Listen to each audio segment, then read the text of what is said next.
Hello and welcome to TheJournal.ie's Budget 2018 Facebook Live event here in Facebook headquarters in Grand Canal Docks in Dublin. Tonight we are joined by Taoiseach Leo Varadkar and Finance and Public Expenditure Minister Paschal Donoghue. So the dust has settled on Budget 2018 and we now know what it contains.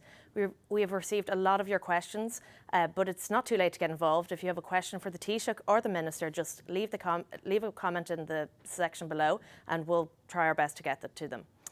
Thank you both for joining us. I'll turn to you first, Taoiseach. If you want to just briefly outline, give us an explainer about the thought process behind Budget 2018 yesterday. Okay, well, I suppose the most important thing that we want to do in this budget is to be prudent, to safeguard the future for our country, to enable families and businesses and people to plan for the future. And that's why we decided that we would balance the books this year for the first time in 10 years. The amount we're taking in revenue pretty much matches what we're going to spend, and we don't need to borrow on behalf of the country anymore.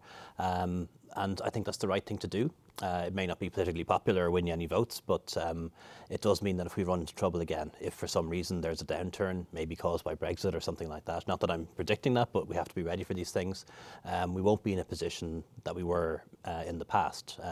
We'll be ready for any downturn that might occur. We'll never have to go back to the boom and bust cycle where people get big tax cuts one year and big tax hikes the next, where people have their pay increased one year and cut the next. Because what we want really from now on is steady, sustainable progress. And you'll see that in the budget as well. Increased infrastructural spending, so that's more new schools, more hospitals, investment in our roads and transport, extra money for health and education, really important too. The lowest pupil-teacher ratio ever, for example, more money for colleges, also in education as well, 1,000 extra special needs assistants, in health, reductions in prescription charges, for example, more money for the National Treatment Purchase Fund to treat people who are waiting a long time to have their hips, knees done, those sorts of things. And then also measures in the tax and welfare package that put a bit of money back in people's pockets. It's not huge money, but when you take that money from the tax and welfare package, add that to the minimum wage increase, the kind of pay increases that are happening in the economy, most people will see their household incomes increase next year, and I think that's a positive thing. And Minister, maybe if you want to give your explainer of exactly what was behind Budget 2018 for you and what was your priorities. Well, it's using the proceeds of an economy that's steadily growing to make a difference to people's lives. The Taoiseach there has talked about the real importance of having a sensible approach to looking after our economy. The last time we had an economy that was moving to full employment, and there's every chance that ours could next year, we were increasing current expenditure at a rate that ultimately turned out to be completely unaffordable. And that was one of the reasons that our community went through so many years of great difficulty. What we want to do instead is keep the economy growing at a sustainable rate in the future and use the resources of that to make a fairer, to more decent and a better society for our country. When I was coming home one night getting ready for the budget, I was driving through my constituency and I saw a mum walking up into a hotel with her young kids. And it just really reminded me of the need and the obligation that we have to make progress in helping families like that. And the only way we can do it is if we have an economy that's growing, that's stable, that in turn creates the resources to do that. And that's the guiding light behind this budget, helping people who are at work, rewarding them, and then looking after people who need our support, and they're going to get it. Well, we've had a lot of questions come into us for both you, and some of them do touch on those particular issues, but we'll jump right in. The first question that we got was for you, Taoiseach, where it touches on, I suppose, the Fine Gael leadership campaign, where you said that if you try to be all things to everybody, you end up being nothing to nobody. And Macron Affirma were a group yesterday described the budget as a mile wide and an inch deep. Would you accept that sort of criticism of yesterday's budget? I suppose in the budget we have tried to make sure that there is something for everyone, that all groups in society, all sectors benefit in some way. But that's not to say that we've just given the same amounts of an increase to every government department. That's not the case. The biggest increase has gone to the Department of Health for obvious reasons, because of the enormous demands and pressures in our health service, and the second biggest increase to housing for reasons that I think everyone will understand. So I definitely didn't want to leave anyone out in the budget, and nor did Paschal. And if trying to be all things to all people, maybe leaving, and people might reflect that when it comes to their pockets, they're not seeing a huge increase. Would that be? Yeah, no, like I understand the argument, and you often hear from different interest groups and so on that you should do something big maybe in one area, maybe do something big, we'll say, for example, for people with disabilities. But of course, the consequence of doing that is you then have to take another group, maybe pensioners, and give them nothing. And if I'd done that in this budget, I'm pretty sure the question you'd be asking me now is why did you not even find €1 for the pensioners, So I suppose what we really want to do is make sure that in budgets everyone rises, that our economic recovery is benefiting everyone in all parts of the country, all regions as well, that the rising tide does lift all boats. But having lifted all boats a little, then of course there are areas we want to give extra attention to. And we did that. And one of the big areas that we gave extra attention to was around the standard rate cut-off point, the point at which middle-income people move from paying the lower rate of income tax to the highest one. And in Ireland, that's at a very modest income. It's at about 33,000 for a single person, and that means somebody on a very modest income, they get a small pay rise, they do some overtime, they work extra hours, they lose half of it. And that's something that we started to change in this budget and will continue to change in the budgets ahead. And Minister, some of the comments coming in would say perhaps you played it too safe with this budget. Would you accept that? I have to be responsible. I'm not going to inflict back onto people the kind of difficulty and the huge disappointment that we've just gone through. It's not what I'm in this job to do. It's not what this government is about. But just because we are being sensible and trying to be careful with this budget, it does not mean we don't have ambition, because we're bursting with ambition for this country. I, in the introduction to the speech, talked about we have to reflect on where we've come from, where we are, but also where we want to go to. We're so clear that the future ahead for Ireland, despite the challenges and problems that we have, can and will be so bright. But at the heart of that is looking after the economy. It's minding what we've achieved, given all the sacrifices that people have made. And that's why we're trying to be careful about how we spend the money of the people who are watching this programme here tonight. Be careful that we don't incur further debt for them in the future. Because if we do that again, Christine, everybody will suffer. But the people who suffer the most are those who have the least. And we don't want to see that happen. And some people, I suppose, might say that perhaps they would have forfeited that small amount that they get in their wallet at the end of the week to invest in some of the larger crisis issues that we have, like housing.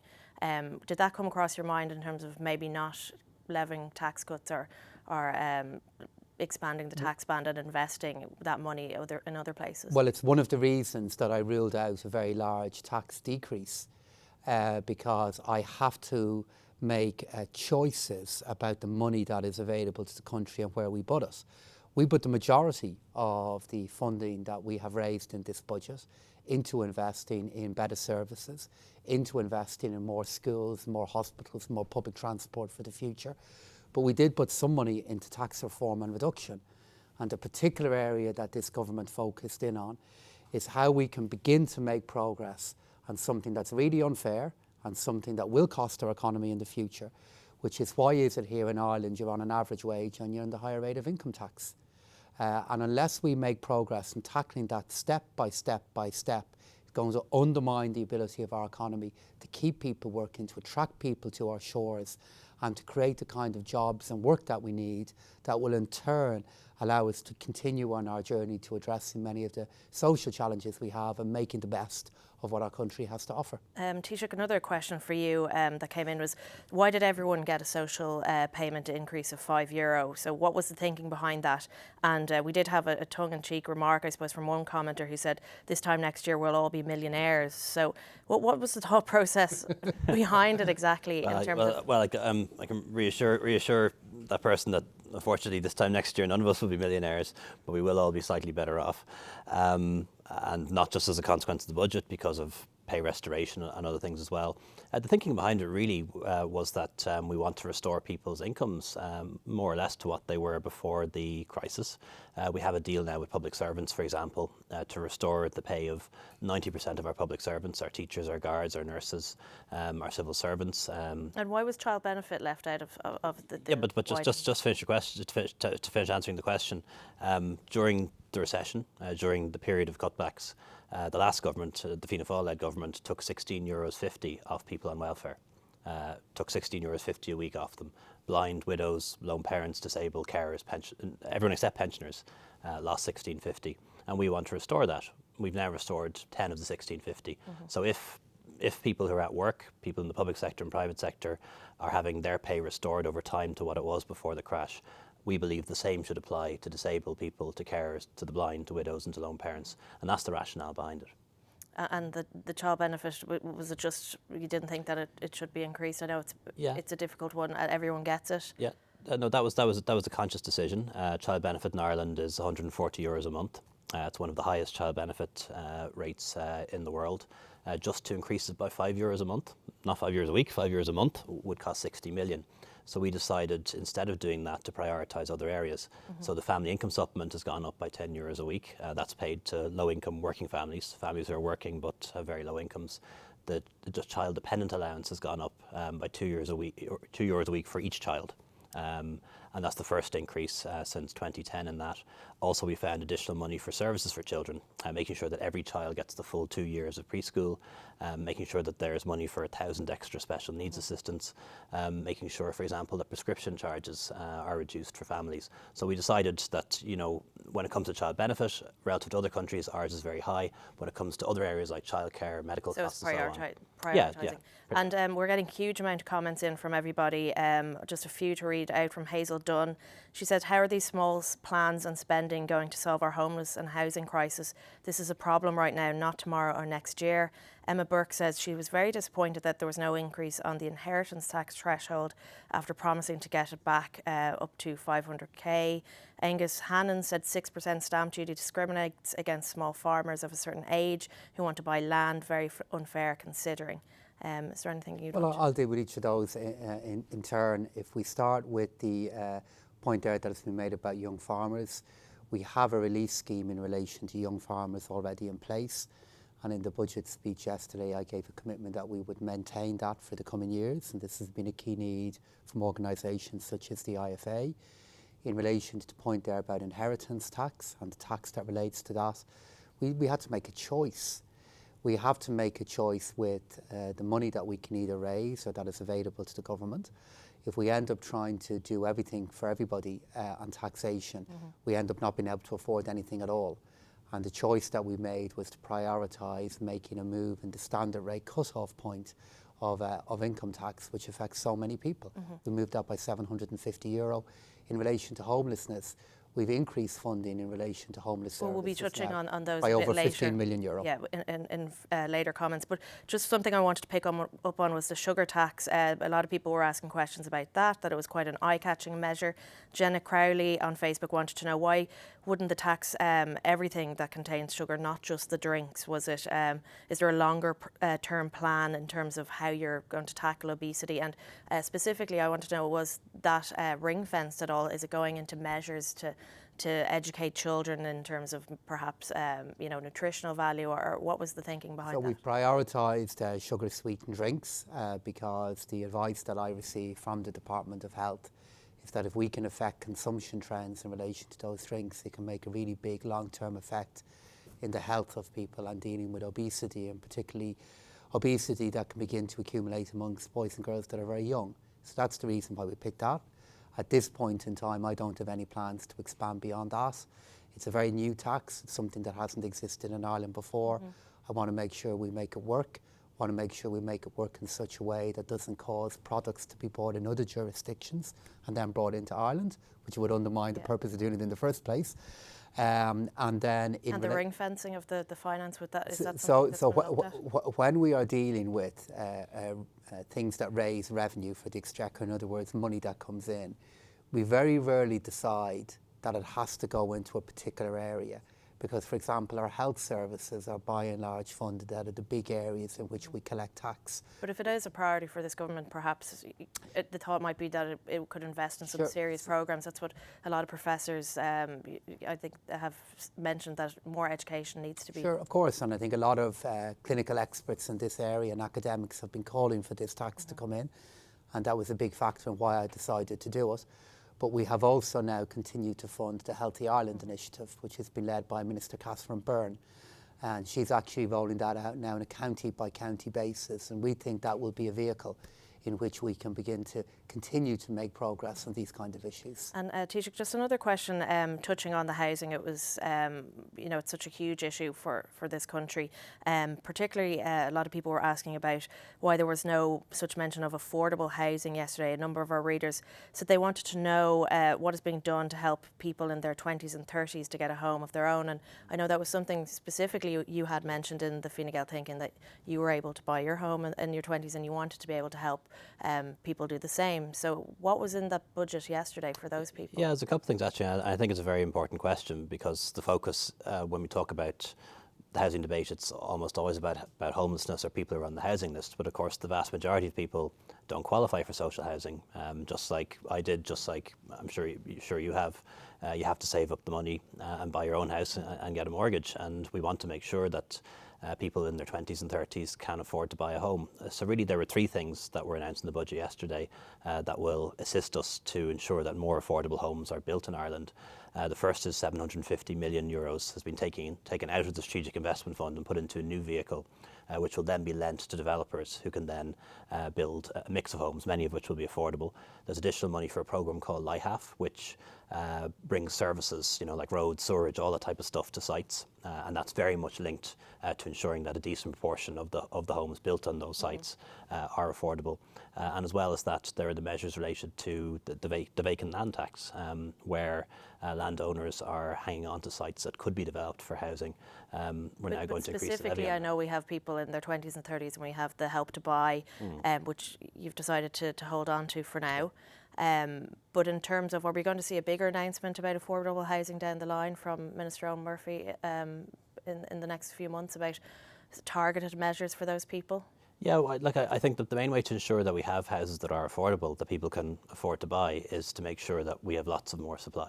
Because in the absence of supply, in the absence of developers building starter homes, building apartments, prices will just go up and up. So what we did have in the past, and it wasn't hugely successful actually, was a very dedicated scheme that was run by local authorities where people could buy or qualify for affordable homes. And were you looking to go back to that? It's an option. No decision has been made on that yet, but I'd quite a lot of experience of that in my own constituency, and a lot of those affordable homes didn't turn out to be all that affordable, and it was quite bureaucratic to apply for through your council, and it was a very strange system. And actually the best way, I think, to make sure that we have a good supply of affordable houses is to get building again. We want to be in a situation whereby builders can build 1 and 2 bedroom apartments, starter homes, 2 and 3 bed semis. Are we not over-relying on the private sector? I know Father Peter McVeigh had said, I know the HAP has gone up massively in this budget, but are we not relying on the private sector to solve a problem that perhaps the local authorities should be really stepping in at this stage? No, there's two different issues. There are people who want to buy a home and own it. And by its very nature, such a house is going to be private sector. You want it to be your private house. You want to purchase it and own it and keep it, as your asset, as your property, the place you live in, and maybe your pension into the future. So of course that's going to be relying on the private sector. What's different is social housing for people who will never be able to afford to buy their own home, or certainly can't now. And that is very much the remit of local authorities. So if you look at 2015, only 2 years ago, only about 500 local authority houses were built in the entire country. That'll be about 2,000 this year, and there's funding to increase that to 3,800 next year. So, it's quadrupled already. It'll double again next year. Yeah. We'd love to ramp that up faster, but it does take time. Touching on the social housing issue, Minister, some people were saying perhaps the target for 2017 social housing units was a little inadequate, that there wasn't much of a massive increase in the target announced yesterday. And I know Owen O'Brien from Sinn Féin was pointing out a certain amount of figures. So what exactly are the figures in terms of, people are getting confused perhaps about what you class as social housing units, new builds, HAP. What are the new builds that we're going to see next year? The Taoiseach has talked about the figures for next year in terms of the number of units that will be made available and the number of homes that will be made available. The reason why that figure did not go up on budget day is we cannot quickly and easily build houses within a few months. Eoin Murphy announced a number of new homes that we're expecting to deliver next year. Because of the length of time that it takes to get planning permission for a home, to build it, to go out to tender, all that kind of work that needs to be done. It means it takes time to do it. And it wouldn't be credible, Christine, for me to be sitting here and saying, well, we're going to build thousands more homes next year than we've already announced. Because, of course, you then ask me the question, well, do you have planning permission for them? Or if you have planning permission, doesn't it take 12 or 18 months to build a home? But a lot of people might say that in the 50s, 60s, 70s, we had recessions and the local authorities were able to ramp up bills when we had little or no money at all, and people might be wondering what's the hold-up. Is it planning permission? What is the... And it's in recognition of the fact that we have a commitment that over the next few years in the Rebuilding Ireland programme that Owen is driving, that we want to deliver an additional 50,000 homes, and out of those 50,000 homes, we're aiming that I think 34,000 of them will be directly built by local authorities. But just to go back to a point that the Taoiseach made a moment ago, like it's absolutely vital that we deliver on those commitments. And I'm lucky enough to live in a constituency that, you know, in the 40s, 50s and 60s had its origin in the building of the kind of homes that you're talking about. Yeah. But there's a lot more to it than that. You know, social housing and public housing is what many of our citizens need and deserve, because they mightn't be able to get a home on their own. Well, but there's so many other people who want to own a home, and in order to get that fixed, we need to change issues regarding how land is supplied and how it's priced. And we made a really big attempt to do that in this budget. Yeah, well, we have had a huge amount of comments coming in. I'll just fly through a few of them.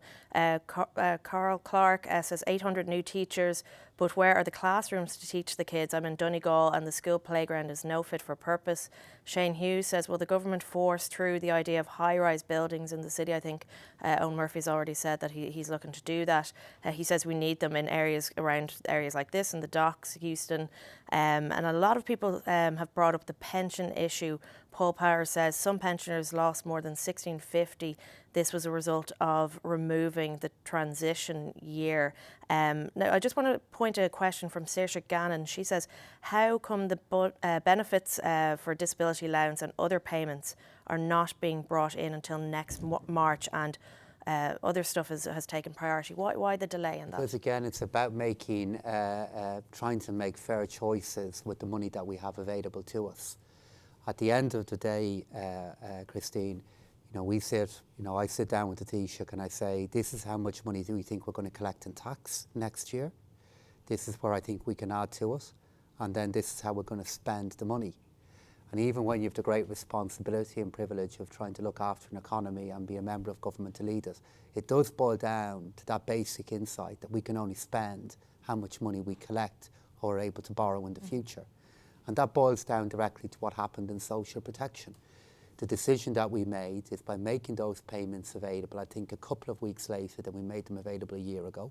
That then gave us the money to increase the family income supplement, to increase the qualified child allowance, to increase the fuel allowance by a week, to put more community employment schemes available for people over the age of 55 and in rural areas.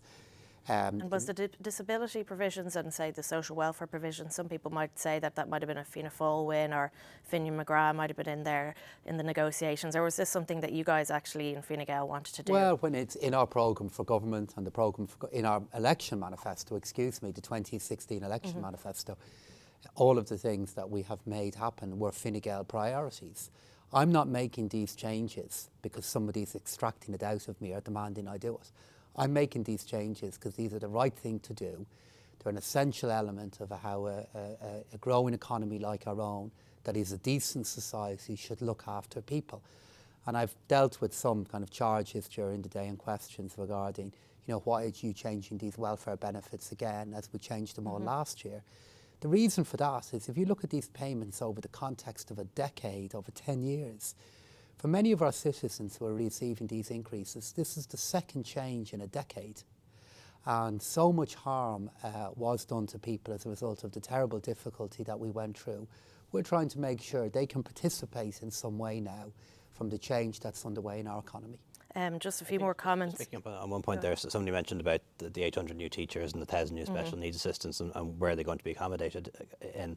And you know, I appreciate some schools are very old, a lot of schools need to be renovated, but in the past 5 years we've built 200 new schools in Ireland at a time when we didn't have that much money.